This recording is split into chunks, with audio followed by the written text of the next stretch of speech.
ओम श्री वेद पुरुषाय नमः। नमस्कार। क्लास नंबर 936 श्रीमद् भगवद गीता जी शंकराचार्य जी के भाष्य के अनुसार आरंभ किया जाता है। ओम श्री सीता रामचंद्राभ्याम नमः। नमो गुरुभ्यः। ओम अथ काल देवता श्री विक्रमी संवत् 2083 श्रावण कृष्णपक्षः द्वितीया शुक्रवारः धनिष्ठा नक्षत्रम् उत्तरायणं वर्षर्तुः। ओम तत्सत् श्री शंकराचार्याय गुरवे नमः। उपद्रष्टानुमन्ता च भर्ता भोक्ता महेश्वरः परमात्मेति चाप्युक्तः देहेऽस्मिन् पुरुषः परः। अध्याय नंबर 13 और श्लोक नंबर 22। पुस्तक है गीता प्रेस गोरखपुर, बुक नंबर 10, शंकराचार्य जी के भाष्य वाली भगवद गीता जी। अच्छा जी, तो कल भी हमने इस श्लोक को देखा है और इसमें भगवान के कुछ प्रसिद्ध नामों को कहा जा रहा है, तो उनका अर्थ हम शंकराचार्य जी उसको बता रहे हैं। तो क्या करना है? सबसे पहले हमें अपने मन को समाहित रखना है, अर्थात उसमें सदा अंतरात्मा भगवान नारायण में रमनम बना रहे। जो हमारा फॉर्मूला रमे रामे मनोरमे, शंकर जी ने पार्वती जी से कहा हे मनोरमे, माने माया का स्वभाव ही है कि उसमें मन रमता है, इसलिए उन्होंने पार्वती जी को मनोरमे कहा कि आप में सबका मन रमता है। सब इंद्रियां, मन, बुद्धि कहाँ तुष्टि प्राप्त करती हैं? माया में। और उन्होंने कहा कि लेकिन अहम रमे, मैं कहाँ रमन करता हूँ? रामे रमे रामे, अहम रामे रमे, मैं राम में रमता हूँ। किसको कहा? हे माया देवी, आप जिसमें सारे संसार का मन आप में रमता है, लेकिन मैं आपका पति आप में नहीं रमने वाला हूँ। मैं जगत के आत्मा राम में रमने वाला हूँ, माने नित्यानंदे चिदात्मनि। जो राम नित्य आनंद रूप चिद रूप हैं, उस आत्मा में मैं रमने वाला हूँ। तो यहाँ पर शंकर जी एक अलग हैं और राम जी अलग हैं, ऐसा सोचने की आवश्यकता नहीं। हमारे पास दो ही विकल्प हैं, या हम मनोरमा माया में रमें, और या हम ज्ञान और वैराग्य के द्वारा, ठीक है, जो यहाँ बताया गया है कि संसार से निवृत्ति का कारण ज्ञान और वैराग्य, संन्यास, ये गीता शास्त्र में प्रसिद्ध है। तो सदा हमें वैराग्य चाहिए, और वो वैराग्य कैसे आता है? जब हम देखते हैं कि ये मनोरमा, मन को रमाने वाली ये जो माया है, ये अविद्या कल्पित है। ये मूल, अगर ये माया अविद्या कल्पित नहीं है तो फिर ये इसमें रमना चाहिए। ये तो सत्य है। या वस्तु सत्य होती है या असत्य होती है। सद बुद्धि विषय, असद बुद्धि विषय, तीसरा कोई बुद्धि विषय नहीं है। इसलिए स्वप्न के जो सारे विषय हैं उसमें आप या विषयों में रमिए या उन विषयों के स्वामी परम सत्य में रमिए और ये जगत को असत्य असत बुद्धि विषय देखिए। इसलिए ज्ञान आधारित जो वैराग्य आता है कि ये सारा जगत एक यज्ञ रूप है अविद्या कल्पित माया का, और अभी हम इसमें पूरी तरह हमारा ज्ञान उदय नहीं हुआ है और हम अपने आप को कर्ता देखते हैं, तो भोक्ता देखते हैं। तो उस कर्तृत्वम और भोक्तृत्वम को आत्मा में माया देखते हुए हम परमात्मा के यज्ञ में जुड़े और केवल अपने स्वधर्म को करें, किसी फल की शरीर की इच्छा के लिए नहीं। इस माया में कोई भी वस्तु इच्छा करने योग्य नहीं है, इसलिए कहा ये ज्ञान वैराग्य।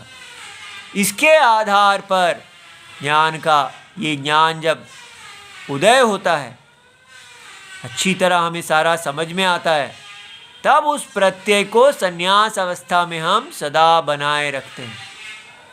तो इसलिए हमारा मंत्र रमे रामे मनोरमे। आप माया देवी से सदा कहते रहें, हे मनोरमा माया,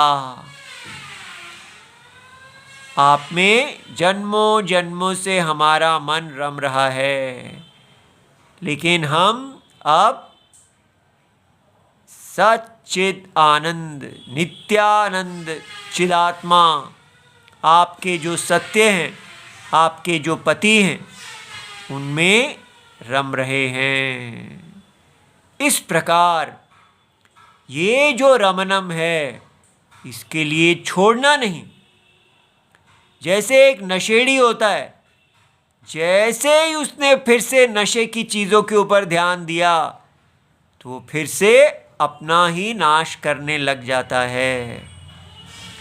इसलिए आपको कभी भी शंकर जी की तरह कभी भी राम राम राम चिदात्मा नित्यानंदे चिदात्मनि, जो नित्य आनंद स्वरूप चिदात्मा हैं, इस माया के सत्य, उन्हीं में रमने के लिए सदा राम राम शब्द बोलने पर हमारे अंदर नित्यानंद चिदात्मा,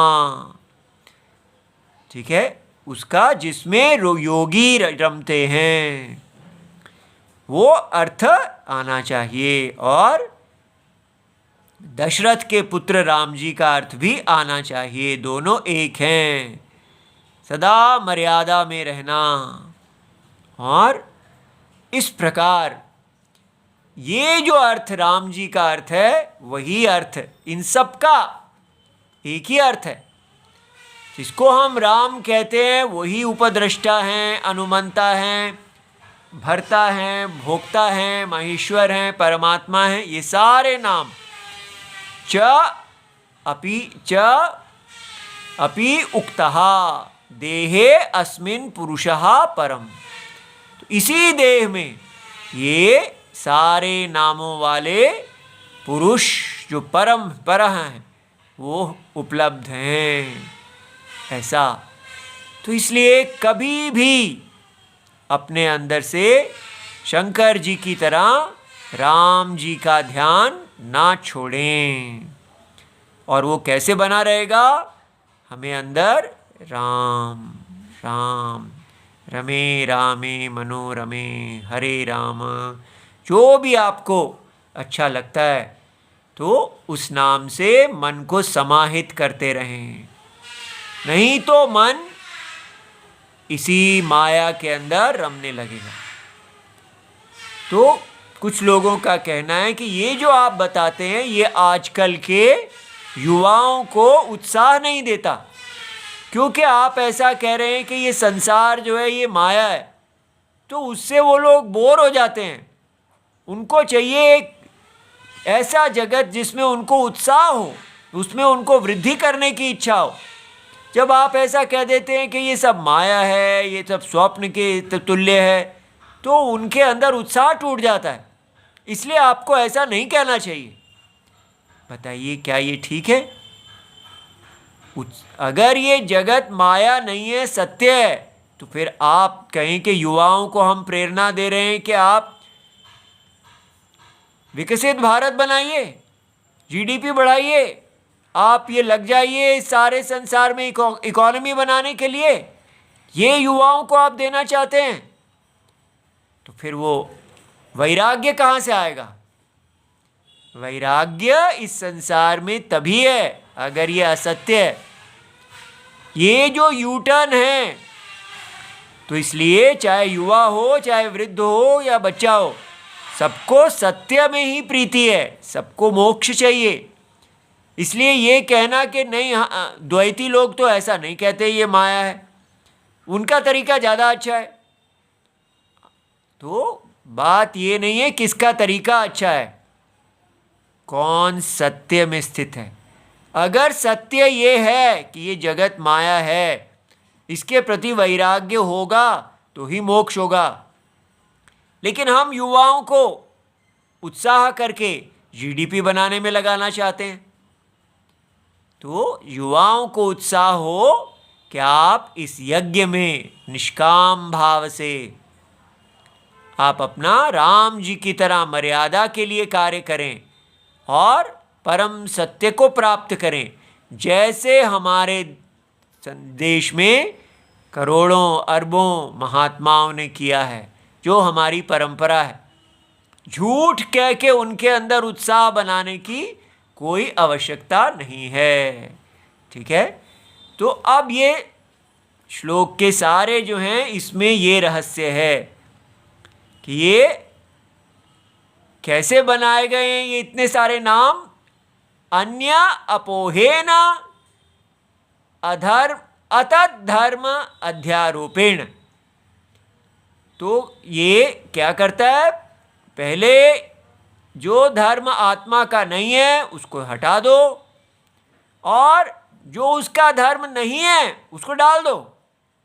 अतत् धर्म, ये बड़ी अजीब बात है कि आप जो आत्मा का धर्म नहीं है वो क्यों डाल रहे हैं, यही समझना है। यहाँ सारे नामों में अतत् धर्म डाला गया है। ये देखिए, तद्धर्म नहीं, आत्मा के ऊपर अविद्या कल्पित धर्म डाल के आत्मा के अस्तित्व का बोध कराया जा रहा है। ये ध्यान से समझना है। तो कैसे भगवान ने उपद्रष्टा का अर्थ बताया, कहा जैसे यज्ञ में सारी क्रिया होती है, लेकिन जो उपद्रष्टा यज्ञ में होता है वो केवल देखता है, और यजमान और ऋत्विक क्या कर रहे हैं, उनके क्रिया में कोई शास्त्र के विरुद्ध कार्य तो नहीं हो रहा, तो उनके गुण और दोष को देखता है लेकिन अव्यापृत रहता है। तो ये बात समझाने के लिए कि ये संसार रूपी यज्ञ जो चल रहा है, इसमें सारे व्यापार में अव्यापृत, कोई व्यापार ना करता हुआ, इसका सत्य, इसका उपद्रष्टा है। ऐसे कह के क्या हुआ, हमने जाना कि कौन है उपद्रष्टा। देखें तो सही, हमें तो सारे ही व्यापार करते लग रहे हैं। तब आपको लगेगा हाँ, ये नित्यानंद चेतन स्वरूप आत्मा, ये तो कोई व्यापार नहीं कर रहा। ठीक है, व्यापार का साक्षी निर्व्यापार है, लेकिन वो सारे व्यापार में व्याप्त है। इस प्रकार देखते ही वो सारा व्यापार मिथ्या अविद्या प्रत्यय हो जाता है और आप असंग हो जाते हैं। इस असंगत्व से अगर आप कर्मयोगी हैं तो आप पूरे उत्साह से इस उपद्रष्टा की आराधना करते हुए अपने यज्ञ में आहुति डालेंगे। ये युवाओं को उत्साह देना है असंगता का। अगर आप उनको कहेंगे नहीं, इस संसार में फल के लिए कार्य करो, फल ही आपको उत्साहित करता है, तो फिर वो संग हो जाएगा और वो मर्यादा को छोड़ देंगे, तब वो राम नहीं रावण बन जाएंगे। इसलिए इस उत्साह के चक्कर से मोहित ना हो। असंगता में आप शांत हैं, फल आए या ना आए आप शांत हैं। लेकिन अगर आप संग करेंगे तो जब तक फल नहीं आएगा तो चैन नहीं आएगा, और फल आ भी जाएगा तो भी बेचैनी ही रहेगी। ठीक है, इसलिए ये बात समझनी है कि ये कामुक का जो उत्साह होता है, जो रावण का उत्साह होता है, वो इष्ट नहीं है, और जो राम जी का उत्साह है वो इष्ट है। ठीक है, तो इस प्रकार उपद्रष्टा शब्द को बताया गया। फिर भगवान ने कहा कि देह आत्मा, फिर उसमें इंद्रिय चक्षु आत्मा, फिर मन आत्मा, बुद्धि आत्मा। जैसे जैसे आप पीछे अंतरात्मा की तरफ जाते जाते हैं तो जो सबसे प्रत्यक्ष, सबसे अंदर दृष्टा है उसको सबसे समीप, उपमाने समीप, तो समीप दृष्टा उसको उपद्रष्टा कहा जा सकता है। तो इस प्रकार उपद्रष्टा के दो अर्थ दिए। तो इसलिए उपद्रष्टृत्व वत या सर्व विषयीकरणात् उपद्रष्टा। अब ये दो हमने सीखा है, इसका क्या उद्देश्य होना चाहिए? हम जब वो राम का अर्थ उपद्रष्टा बन जाए, ठीक है, और हम इसमें रमें, ये हमें रमण दे कि हम ही ये उपद्रष्टा हैं, सारे जगत का परम सत्यम। तो इसको जान के फिर हमें करना क्या है? ये जो करना क्या है, हर चीज के बाद करना, कि उपद्रष्टा माने अव्यापृता। तो अव्यावृता में इसीलिए कर्मयोग दिया जाता है कि हम कुछ भी, हमारे अंदर क्रिया रहती है कि मैं करता हूं, और यहां कहा जा रहा है उपद्रष्टा माने अकर्ता, अभोक्ता। ठीक है, तो वो बड़ा कठिन है। कैसे मैं अकर्ता अभोक्ता का मतलब मुझे लगता है एकदम बैठ जाओ कुछ ना करो, लेकिन वो भी कर्ता होता है। तो ये ज्ञान प्रत्यय है, ये क्रिया को रोकना नहीं है कि सब काम रोक दो, सब बेकार है इस संसार में, ये तो स्वप्न है, ऐसा नहीं है। आत्मा क्रिया करता हुआ भी अकर्ता है। इसलिए जैसे अभी हम आपको पढ़ा रहे हैं, तो अगर अपने आप को कर्ता देख रहे हैं तो क्या पढ़ा रहे हैं?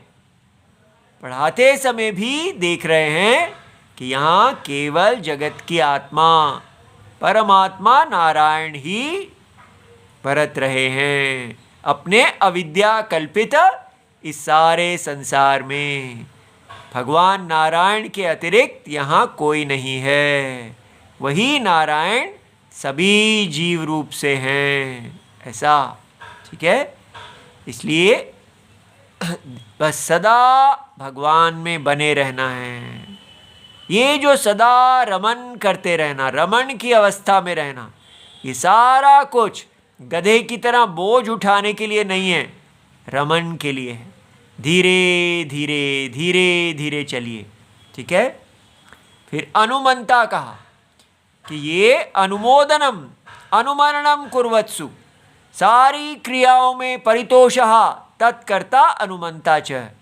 तो हम जो क्रियाएं कर रहे हैं उन्हीं सारी क्रियाओं के अंदर ये अनुमोदन करता हुआ हमारी क्रियाओं के विरुद्ध नहीं जाता है, ये साक्षी आत्मा। इसीलिए कहा है ये दो पक्षी हैं, एक पक्षी सदा कर्ता भोक्ता कर्ता भोक्ता फलों को खाता रहता है, स्वादु पिप्पलम अत्ति, लेकिन दूसरा पक्षी केवल देखता है, उसकी सारी क्रियाओं में कभी कहता नहीं है ये मत करो ये करो। लेकिन हमें तो भगवान अंदर से कहते हैं ये आप गलत कर रहे हैं, ये ठीक कह रहे हैं, और वो हमारे गुरु हैं, वो हमें बताते हैं। आप कह रहे हैं कि वो सदा हर चीज़ का अनुमोदन ही करते रहते हैं। तो यहाँ निरुपाधिक भगवान की बात हो रही है, सारी उपाधियों से रहित। ये निरुपाधिक जो हैं वो हर पूरी माया का अनुमोदन करते हैं। ठीक है, यही निरुपाधिक ब्रह्म जो हैं ये अविद्या में ईश्वर हैं और इनके साथ गुरु शिष्य संबंध है। तब ये हमारी बुद्धि का प्रचोदन करते हैं और हमें धर्म अधर्म का ज्ञान देते हैं। लेकिन यहाँ निरुपाधिक का वर्णन हो रहा है। ठीक है, इसलिए कहा अनुमंता। वो सत्य जो है वो इस असत्य का अनुमोदन कर देते हैं। वो इसको हटाने के लिए नहीं कहते, वो इस सारे को धारण किए हुए हैं। ठीक है, अथवा अनुमंता कार्य करण प्रवृत्तिषु स्वयं अप्रवृत्तः। स्वयं परमात्मा कोई कार्यकरण में, ठीक है, तो कार्यकरण यहाँ माया का जो सारा व्यवहार है, यहाँ क्रिया लिया था, यहाँ माया लिया है दूसरे अर्थ में कि माया का सब कार्य बन जाना, करण बन जाना, सुख दुख मोह आदि सब माया का बन जाना। लेकिन ये सब माया कर रही है, लेकिन माया का मतलब भगवान से अन्य नहीं लेना है। भगवान परम सत्य का अग्रहणम, अज्ञान वही परम सत्य है। जैसे रस्सी का अज्ञान अवस्था में रस्सी माया है, तो वो सारा कुछ सर्प बन रहा है। अप्रवृत्ता, कोई प्रवृत्ति नहीं है सत्य आत्मा की। अपि प्रवृत्ता इव, लेकिन लगता है कि वो प्रवृत्त है। अनुकूलः विभाव्यते तेन अनुमंता, ऐसा लगता है जैसे वो सारे की सारी इस माया को के प्रति अनुकूल हैं। वो जो अनुकूलता से ये सारे जगत में व्याप्त माया की सारी क्रियाओं में अनुकूल रूप से व्याप्त, ऐसा वो दिखते हैं, तो ऐसे को अनुमंता कहते हैं। तो आप सारे में देख रहे हैं अतत प्रत्यय का अध्यारोप किया जा रहा है। जो वास्तव में अनुकूल दिख रहे हैं, वास्तव में उनके लिए कोई माया ही नहीं है, तो क्या अनुकूल और क्या प्रतिकूल। लेकिन इस प्रकार हमें उनके अस्तित्व का बोध होता है। ठीक है, तो रसर्प को प्रयोग किया जा रहा है रस्सी का बोध कराने के लिए।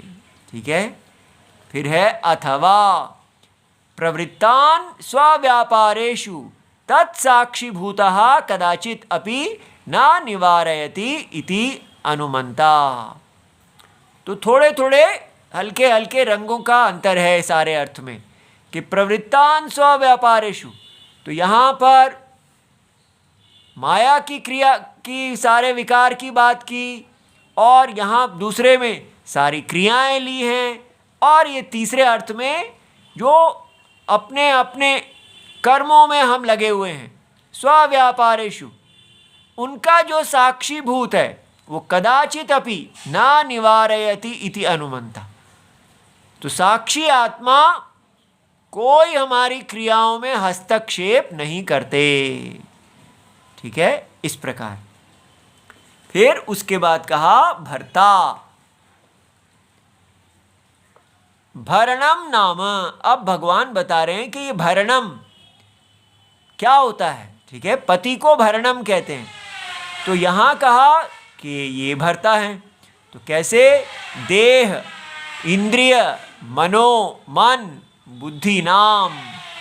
ठीक है, अंतर अंतर अंतर संहता नाम, ये सारे जैसे जुड़े हुए हैं कार्य कारण भाव से। देह इंद्रियों से आई है, इंद्रियां मन से आई हैं, मन बुद्धि से आए हैं।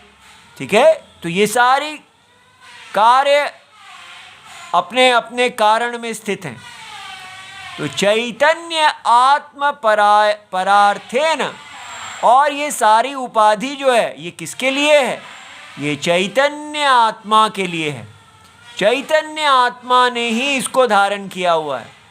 निमित्त भूतेन, तो ये देह किसके लिए है, इंद्रियां किसके लिए हैं, मन किसके लिए है, बुद्धि किसके लिए? सबका निमित्त जो है वो चैतन्य की आत्मा के लिए ही है। तो चैतन्य आभासा नाम, तो इन सब में हमको चैतन्य आभास होता है।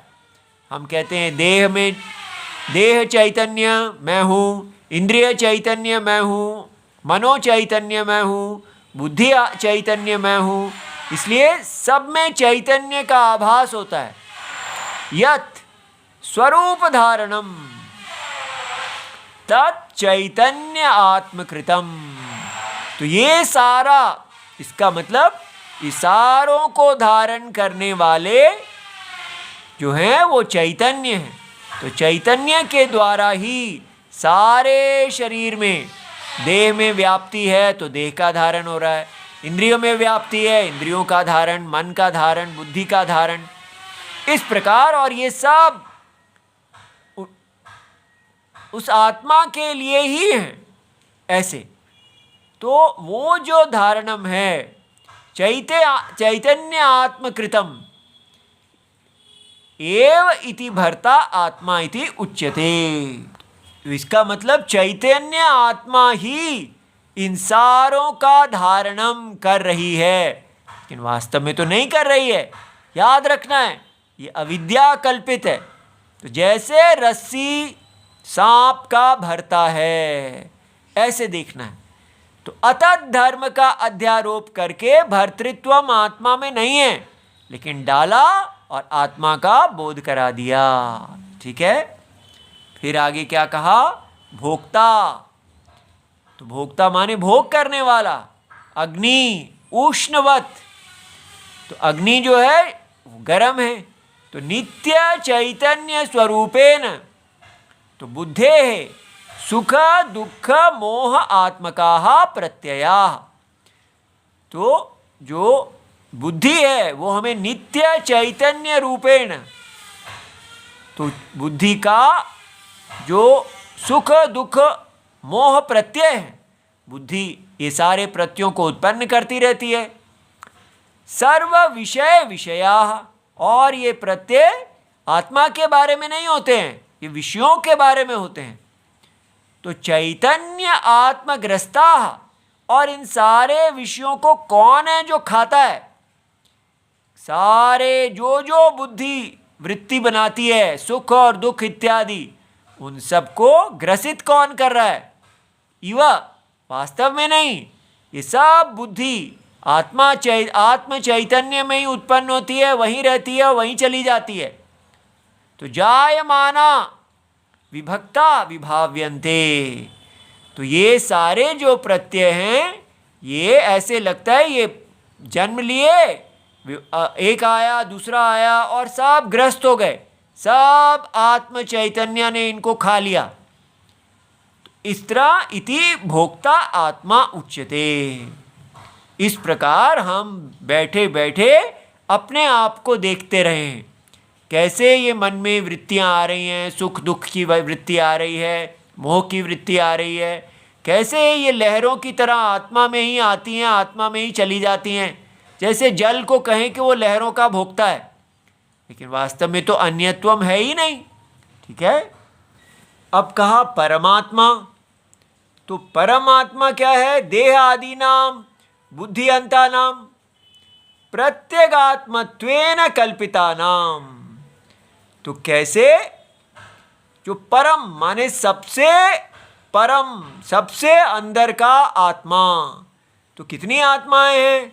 तो देह आदि नाम, तो बुद्धि तक, बुद्धि पर्यंत, तो उन सब में जो प्रत्येक सबसे अंदर का है, इस प्रकार जो कल्पिता नाम, इतनी सारी जो हमें लगता है देह की आत्मा, इंद्रियों की आत्मा, बुद्धि के आत्मा, ये सब अविद्या जो के द्वारा इस प्रकार कल्पना किया गया है।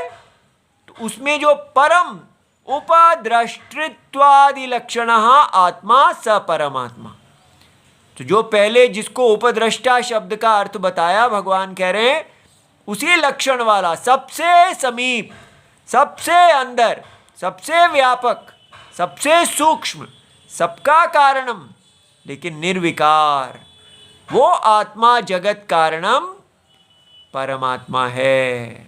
ठीक है, तो सहा अंतहा, परमात्मा इति अनेन शब्देन च अपि उक्तः कथितः श्रुतौ।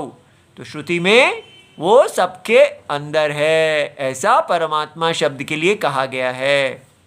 क्व असौ, कहाँ है? अस्मिन देहे, तो ये सारे, ये आत्मा कहाँ मिलेगी? उपद्रष्टा आदि सब इसी देह में। पुरुषः परः अव्यक्तात्, तो ये जो अव्यक्त है सुषुप्ति, जब सारे नाम रूप अव्यक्त अवस्था में है, उससे भी पर है।